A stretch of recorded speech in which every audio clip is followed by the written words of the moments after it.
उत्तर Ramayan episode 1। कुलगुरु वशिष्ठ ने श्री राम को आशीर्वाद दिया और सूर्यवंशी इक्ष्वाकु वंश की भूमि अयोध्या के नए राजा के रूप में उनका स्वागत किया।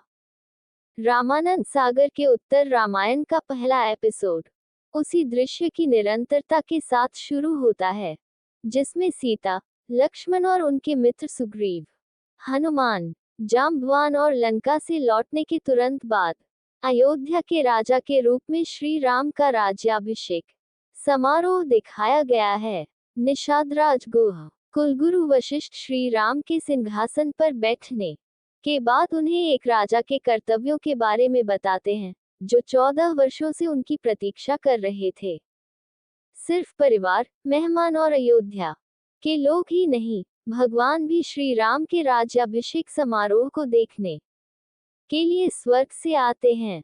भगवान ब्रह्मा, भगवान शिव, नारद मुनि और अन्य देवता अपनी भक्ति व्यक्त करने के लिए श्री राम की महिमा गाते हैं।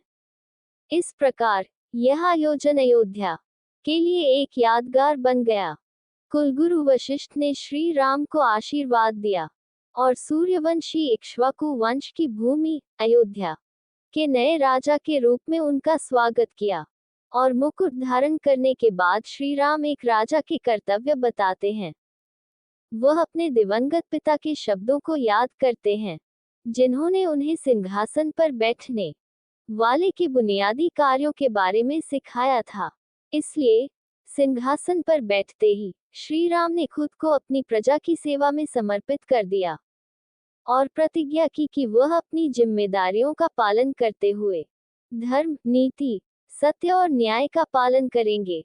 उन्होंने ये भी कहा है कि अगर जरूरत पड़ी तो वह अपने सबसे प्रिय किसी भी चीज या किसी भी व्यक्ति का बलिदान दे देंगे और ऐसा करके वह लोगों के हितों को अपनी निजी जिंदगी से पहले रखते हैं।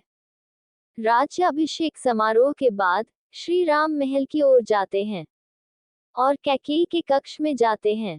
हालांकि ये जानने के बाद कि भरत ने उनके कक्ष में जाना बंद कर दिया है, श्री राम ने उनसे कहा कि वह मां का अनादर न करें। उन्होंने खुलासा किया कि उनके पिता स्वर्गीय दशरथ ने भी कैकेयी को माफ कर दिया है और इसलिए उन्हें उनके साथ फिर से जुड़ना होगा। इसके बाद श्री राम अपने दिवंगत पिता और अपने सभी पूर्वजों को श्रद्धांजलि देते हैं और इक्ष्वाकु वंश की अखंडता और गौरव की रक्षा करने की प्रतिज्ञा करते हैं। और बाद में वह मंथरा को राजघराने में आमंत्रित करने के लिए उसके साधारण निवास पर जाता है और जब वह कहती है कि वह उनके प्यार और सम्मान के लायक नहीं है, राम लक्ष्मण और सीता से उसके पैर छूने और उसका आशीर्वाद लेने के लिए कहते हैं। इस प्रकार श्री राम सिद्ध करते हैं कि उनसे अधिक दयालु कोई नहीं है। अनजान लोगों के लिए यह मंथरा ही थी जिसने कैकेयी को राम के खिलाफ भड़काया था। इस तरह की और जानकारी प्राप्त करने के लिए चैनल को सब्सक्राइब करें। Sunshine TV.